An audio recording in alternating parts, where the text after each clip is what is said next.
Des soldats russes main en l'air, tenus en joue par des robots tueurs et des drones pilotés à distance. Cette scène s'est déroulée en janvier quelque part sur le front ukrainien.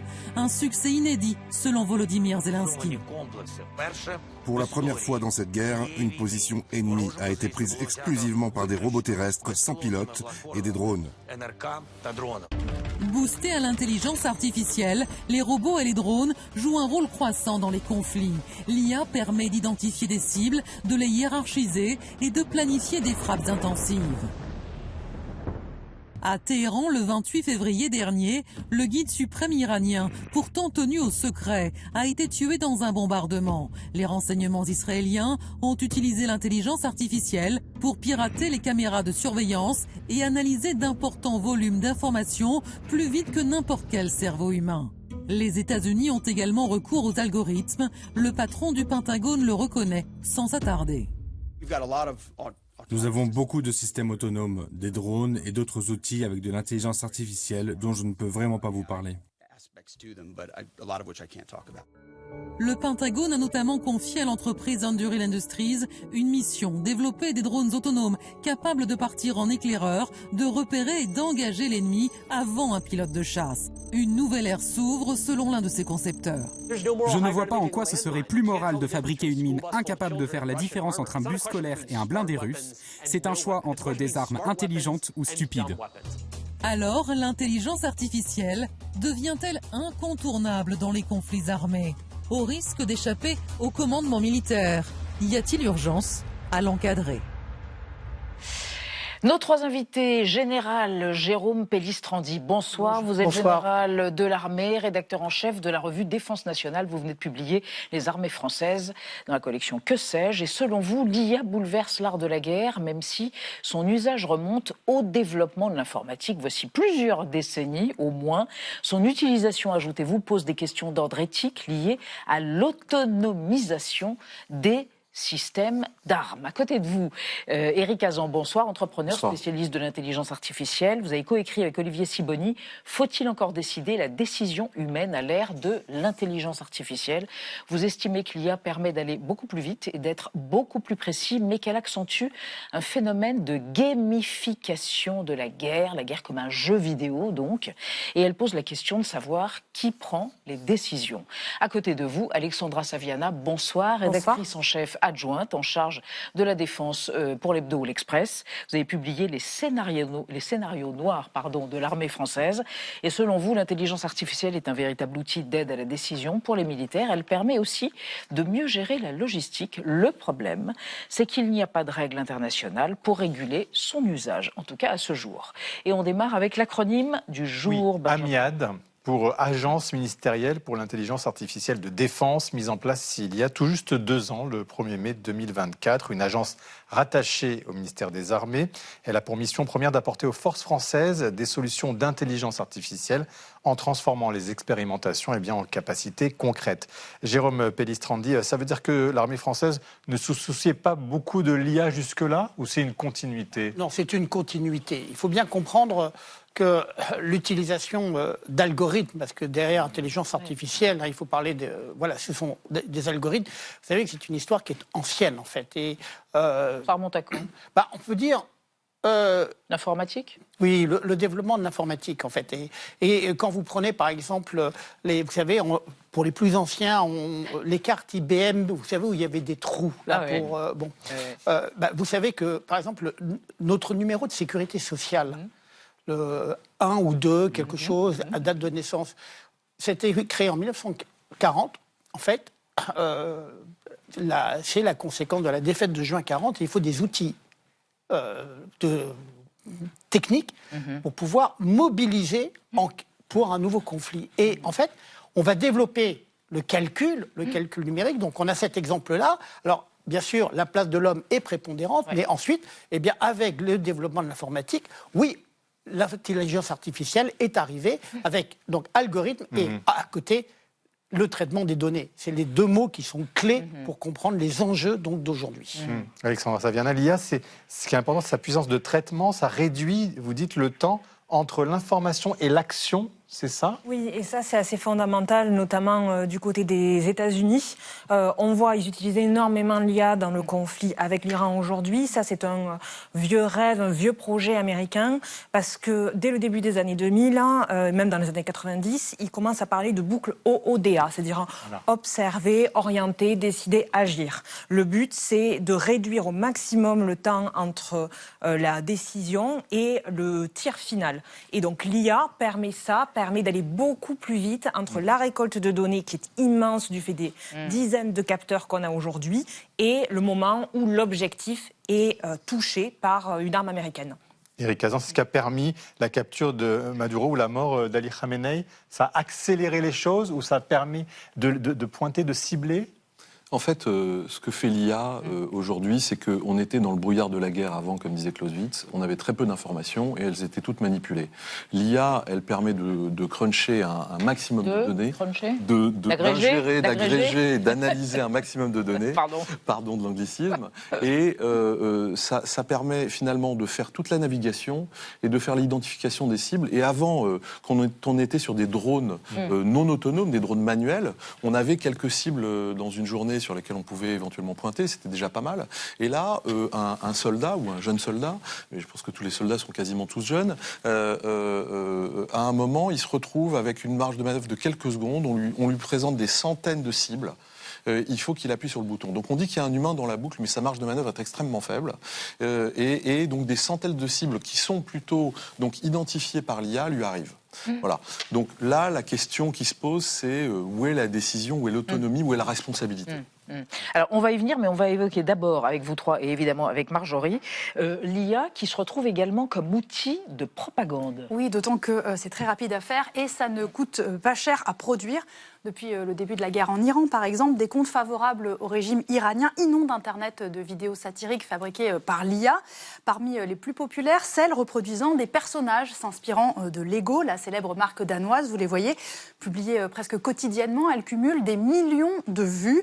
Elles tournent, par exemple, en dérision les négociations internationales, ici la fin du cessez-le-feu, et surtout le président américain Donald Trump. On peut le voir, par exemple, tenu en laisse, vous le voyez, par Benyamin Netanyahou. Alors, pour riposter au blocus naval du détroit d'Ormuz, l'ambassade d'Iran en Afrique du Sud a publié une fausse vidéo de Donald Trump, cheveux longs et synthétiseur, chantant « Voyage, voyage », devenu « blocade, blocade », qui veut dire blocus en anglais, on l'entend. Une chanson française. Une chanson française à l'origine de Desireless. Et côté américain, eh bien, c'est la même chose. Sur le compte X de la Maison Blanche, on trouve par exemple une vidéo cartoonesque. On y voit un joueur de bowling faire un strike, un tir parfait, sur des quilles animées qui représentent en fait des leaders iraniens. Voici ces quilles. Alors là, on comprend évidemment que c'est faux, mais certaines vidéos d'IA sont tellement réalistes qu'elles engendrent de la confusion et de la désinformation. Des comptes russes, par exemple, ont récemment utilisé l'IA pour montrer un soldat ukrainien en pleurs, expliquant ne pas vouloir combattre, ou d'autres militaires se rendant aux Russes. Alexandra Saviana, la propagande et la guerre, on le sait, c'est une vieille histoire. Mais maintenant, avec l'IA, il n'a jamais été aussi facile et rapide d'en faire ? Oui, et d'ailleurs, tous les pays s'y mettent. Les États-Unis l'ont fait, notamment sur le compte Twitter de la Maison-Blanche, vous l'avez dit, ou sur les instances officielles. Et c'est ça aussi le danger, c'est que cette facilité permet une prise en main par des acteurs qui sont à la fois liés à des régimes. Vous montriez Explosive Media pour l'Iran, qui est un compte où on ignore un petit peu qui se trouve derrière. Les responsables assurent ne pas être liés directement au régime des mollahs. Néanmoins, font circuler la propagande à vitesse grand V. Et de l'autre côté, on a la Maison-Blanche, qui est pourtant censée être plutôt restreinte dans sa communication, qui n'hésite pas à l'utiliser, voire même à créer. Ils avaient créé une jeune femme extrêmement belle pour attirer, pour dire aux Américains, voyez comme ce conflit, il faut s'engager, il faut être proche des États-Unis et pour les États-Unis. Général Pellistrandi, un robot dirigé à distance par l'intelligence artificielle, c'est quand même mieux au niveau des pertes qu'un soldat sur le terrain. Est-ce que ça aussi c'est un des avantages ou un des rares avantages procurés par l'IA ? C'est une évolution qui va devenir inéluctable, ne serait-ce que par le vieillissement démographique. C'est-à-dire qu'entre le soldat, on l'a dit, c'est normalement quelqu'un de jeune. Or, dans des sociétés vieillissantes, comment trouver, entre guillemets, de la main-d'œuvre. C'est une problématique qui touche énormément de pays. Et donc, il est vrai que déléguer des tâches à des robots, des drones, permettrait d'éviter. Alors après, bien sûr, se posent énormément de questions autour de cela. Mais on voit bien qu'aujourd'hui, un certain nombre de tâches peuvent être prises en compte par des robots dopés à l'intelligence artificielle à la place d'hommes et de femmes.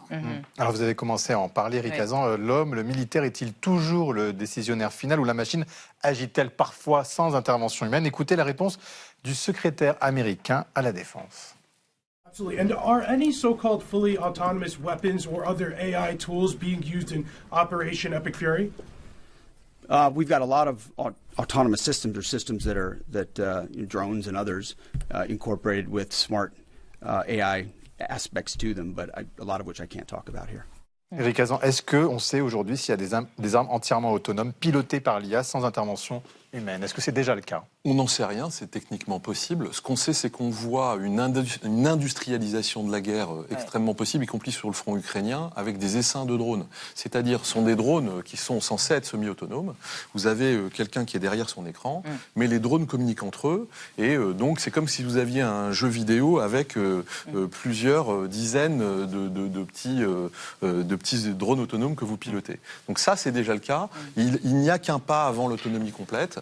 Et là, la question, c'est que effectivement, on se le disait, la décision se déplace. Elle est d'ailleurs même plus chez le gars qui appuie sur le bouton. Vous voulez dire qu'il y a une déresponsabilisation? Eh bien, c'est un peu comme ce qu'Hannah Arendt appelait la banalité du mal. C'est la banalité algorithmique. On ne sait plus qui est responsable. C'est la machine qui m'a dit d'appuyer. Vous voyez? Et donc, en fait, la question, c'est que c'est là où on programme les drones que se déplace la décision, soit vers le fabricant, soit vers la hiérarchie militaire, ce qui est d'ailleurs logique. Mais en gros, sur le terrain, entre guillemets, c'est-à-dire derrière son écran, la marge de manœuvre est extrêmement faible et la vitesse incroyable. Alexandra Saviana, votre voisin évoquait la gamification, le fait que ça ressemble à un jeu vidéo, la guerre, avec aussi une déréalisation, c'est-à-dire c'est plus des hommes, c'est des points sur des écrans. Ça veut dire quoi sur un plan presque philosophique ou de la conception de l'humain par l'autre humain qui est en guerre avec cet humain en face, et qui n'est plus en face de lui, précisément? Ça veut dire qu'il y a forcément une déréalisation, et puis surtout, il y a le pendant de « on est beaucoup plus efficace », c'est aussi le pendant de « on a moins l'occasion de vérifier », parce que dans une opération classique auparavant, entre le moment où on prenait la décision de viser, celui où on récoltait des informations, celui où on analysait, il y avait à chaque fois 6 étapes environ et des hommes à chaque fois. Ce qui fait qu'à chaque fois, il y avait l'occasion de revenir sur cette décision, sur ce tir, et d'éviter. Tandis que là, on est sur un tunnel qui est beaucoup plus immatériel. Ce qui fait qu'aussi, on voit moins les conséquences sur le terrain, avec une nuance. Cela étant dit, en 99, par exemple, les États-Unis ont visé par erreur une ambassade chinoise à Belgrade. Donc c'est bien la preuve que même quand l'homme est aux commandes, il y a des erreurs. Et parfois, justement, je termine, l'intelligence artificielle permet de les corriger. On peut se dire, c'est notamment le cas en Ukraine, vous l'évoquiez, quand ils sont liés à notamment des plans Internet, ils peuvent distinguer, tiens, ce village a une propension à être plutôt pro-ukrainien, on va éviter de les viser. Donc moins de victimes collatérales, en quelque sorte, comme on dit. En théorie. Maintenant, il faut que les jeux de données soient à jour et il faut que les gens soient là, justement, pour arrêter s'il y a un problème. Et justement, Jérôme Pellistrandi, l'IA est dénuée d'émotions. Alors, ça veut dire qu'il faut faire plus confiance à l'IA ou à l'humain qui, lui, peut se laisser complètement déborder par elle? En fait, la problématique, pour moi, elle est différente. Elle est liée à un problème d'éthique sociétale. Et c'est ce qui pose un problème de fond. On l'avait évoqué, il n'y a pas de régulation internationale. Regardez, par exemple, on parle beaucoup dans le monde de la défense du soldat augmenté. C'est-à-dire on va améliorer la performance du soldat. Comment on l'augmente? Justement. On va, par exemple, avec des systèmes qui vont améliorer ses capacités physiques. Des puces, oui, mais ça s'appelle vision nocturne. En sport, ça s'appelle le dopage. Donc, en fonction à la fois de la culture politique d'un État. Oui, ce qui serait proscrit en sport serait autorisé dans le cadre de l'IA. La problématique n'est pas tant dans l'IA que dans l'utilisation faite de l'IA par des entités, États ou autres, sans aucun cadre. éthique. Et c'est ça le problème de fond. Au point, Éric Arian, que des chercheurs du King's College ont montré que les systèmes d'IA proposent spontanément, par exemple, l'usage du nucléaire en cas de conflit dans 95% des cas. En fait, pour une IA, on ne peut pas dire qu'on parle d'empathie, là. On est dans l'optimisation statistique des moyens. Donc le nucléaire, c'est un moyen parmi d'autres. Et donc si on gagne, on gagne. Ce qui n'est pas tout à fait le cas quand on est un humain. Il n'y a pas de nuance dans l'IA. Il n'y a pas de nuance. Enfin, il y a une mémoire historique. Hiroshima, Nagasaki. Absolument, mais il y a beaucoup de nuances parce que le raisonnement est complexe, mais il n'y a pas de nuance parce que finalement, encore une fois, toute arme est un moyen. Ce que disait Jérôme Pellistrandi est important. Quand on a développé le nucléaire, on est dans le multilatéralisme absolu. On est dans la négociation, pas au début, mais ensuite, la non-prolifération, etc. Où est cette réflexion au niveau de l'intelligence artificielle? Il n'y a pas de négociation. Bon, le multilatéralisme aujourd'hui, il est un petit peu en panne, mais globalement, le citoyen devrait être intégré dans la doctrine militaire qui préside à l'utilisation de l'IA. Alors, il y a une école en Iran qui a été ciblée. On ne sait pas si c'est un tir américain. Il y a toujours une enquête en cours avec des dizaines de jeunes filles qui en ont été victimes. Et voilà ce que dit Laure Roussy de Rochegonde, qui est spécialiste de l'intelligence artificielle dans les faits de guerre. L'erreur de ciblage est si flagrante qu'il est difficile d'y voir une décision humaine pleinement assumée. Tout suggère plutôt une recommandation algorithmique faussée par une mauvaise analyse d'images satellitaires. Et là, la question se pose clairement, Alexandra Saviana, c'est peut-être pas la faute de l'homme dans ce cas-là, ou devant un tribunal international, qui serait responsable ?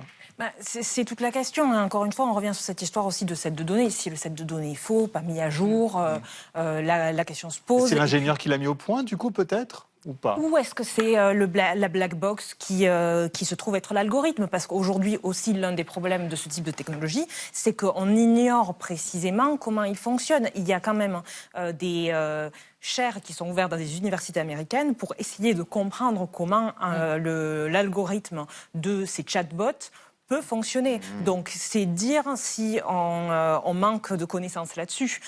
Et puis, pour revenir sur ce que vous disiez sur la régulation internationale, il y a quand même une analogie qui circule dans les milieux de la défense américains, qui est que aujourd'hui, ce qu'on est en train de faire avec l'IA, en le confiant donc à des entreprises privées, parce que c'est aussi là tout l'objet de notre débat. On parle de Palantir, on parle d'Anthropic, on ne parle pas d'État, on parle d'entités privées qui créent une arme de destruction massive, peut-être, potentiellement létale. C'est comme si on confiait le projet Manhattan au sortir de la Seconde Guerre mondiale. À l'origine de la bombe atomique. À l'origine de la bombe atomique, à Amazon, Google ou Meta. Éric Hazan, dans le cadre donc de ce qui s'apparenterait à un crime de guerre, sur un plan juridique, qui est responsable? Qui serait déféré devant une cour? Pour l'instant, c'est pas clair, mais globalement, on vit sur une infrastructure. On vit sur une infrastructure du monde qui est devenue l'IA. Et dans cette infrastructure du monde, comme Alexandra le disait, globalement, on s'en remet à des entreprises privées. Tout le monde était très impressionné de l'attitude de Dario Amodei vis-à-vis du gouvernement américain. Vous nous rappelez qui il est? C'est le patron d'Anthropic, le fondateur d'Anthropic. Qui n'a plus voulu travailler avec le gouvernement américain. Alors, absolument. Alors, on dit il est formidable. Il est formidable, c'est un très bon aussi coup commercial. Mais au-delà de ça, il a sans doute une très forte éthique. Mais pourquoi c'est une entreprise privée qui se pose la question du caractère létal d'une infrastructure technologique? Ça devrait être une discussion dans laquelle le citoyen est investi. Et donc la responsabilité, elle est d'abord d'ordre politique. C'est bien ça la problématique face à l'IA. Là, on parle d'IA militaire, mais on peut parler d'IA dans tous les domaines. Et c'est bien la responsabilité du politique de définir en permanence... Il n'y a pas de négociation aujourd'hui internationale là-dessus. Non, c'est un vide total. Il n'y a pas de négociation, il n'y a pas de vraie négociation. Et derrière, vous avez aussi... parce que on voit bien que ce sont des approches même philosophiques différentes, le transhumanisme, l'amélioration de la performance. Et donc, on a une technologisation de l'individu, alors quand c'est dans le cadre militaire, avec toutes les dérives que cela peut comporter. Pas de traité international en vue. Non, quelle négociation, alors qu'effectivement le multilatéralisme est en difficulté, que là on a deux grandes puissances, à savoir les États-Unis et la Chine, qui sont une course pour aller le plus vite possible dans l'IA, et au milieu on a l'Europe qui essaie de survivre, éventuellement de réguler comme on l'a fait avec les réseaux sociaux, mais qui se retrouve aussi confrontée à un problème de moyens qui est comment réguler sans restreindre l'innovation et sans perdre sa place dans la course. Et Éric Hazan, si on pense de manière dystopique et si l'IA se retournait contre nous, tout le monde se souvient du film de Stanley Kubrick, 2001, Odyssée de l'espace, avec l'ordinateur HAL qui tente de prendre le pouvoir sur l'homme. Alors à grande échelle ou à échelle archi-contemporaine, ça pourrait arriver? Aujourd'hui, l'IA n'est pas en mesure de se retourner contre nous. On pense que quand même, malgré tout, si on va vers des drones autonomes, par exemple, dans le cadre de la guerre, si on va de plus en plus vers l'autonomie, il peut y avoir des hallucinations et des erreurs. Et c'est ça qu'on pourrait appeler une IA qui se retourne contre nous. Mais aujourd'hui, c'est un outil statistique d'optimisation. C'est formidable. Ça fait quand même un certain nombre d'erreurs. Mais surtout, ça ne fait les erreurs que celles qu'on a mis dans le système parce que ce sont nos erreurs. C'est les hommes qui les programment. Mais ça veut dire, Général Pellistrandi, que des militaires se préparent tout de même à ce qu'éventuellement l'IA nous échappe à défaut de se retourner contre nous complètement? Oui, mais on parlait de 2001, l'Odyssée de l'espace. Docteur Folamour, c'est l'homme. Voilà, donc on retombe toujours sur la même chose. C'est l'homme qui est au cœur. Maintenant, c'est extrêmement complexe parce qu'on voit bien que, l'homme peut devenir fou. C'est ça ce que l'on voit aujourd'hui. Mais en même temps, l'IA, c'est aussi sauver des vies. C'est vrai que là, on s'en inquiète. Mais il y a une vidéo qui a circulé montrant un drone terrestre ukrainien, on va le voir, venir au secours d'une vieille femme qui marche sur une route. Elle est visée, elle peut être potentiellement ciblée par les Russes et elle est sauvée par un drone terrestre qui est commandé à distance. C'est ça qui se passe, Alexandra Saviana, c'est ça qu'on voit? Oui, mais toute la question de ce type de technologie, c'est encore l'usage qu'on en fait. Effectivement, on peut avoir ce type d'outil qui peut être positif. Là, c'est de la propagande aussi. C'est aussi de la propagande, effectivement. Mais donc, du coup, toute la question, c'est qui le régule, encore une fois, et qui juge ou non si l'outil est correctement utilisé. Éric Hazan. Mais il y a des drones pompiers. Il y a de l'IA pour le bien commun, il y a de l'IA qui permet d'analyser des images satellites pour éviter la déforestation et le trafic d'animaux. Il y a plein de choses possibles. Donc c'est nous qui décidons du sens de l'outil. Général Pellistrandi, est-ce qu'il y a des initiations à l'IA pour les militaires? Est-ce qu'on leur apprend, on leur explique? Est-ce que ça devrait être le cas? Oui, alors, d'abord, il faut voir aussi... toutes catégories et tout grade confondu, bien sûr. Notamment, par exemple, par l'usage de la simulation. On va s'entraîner sur simulateur. Et c'est vrai qu'aujourd'hui, on a des outils très puissants qui permettent de favoriser l'apprentissage. On a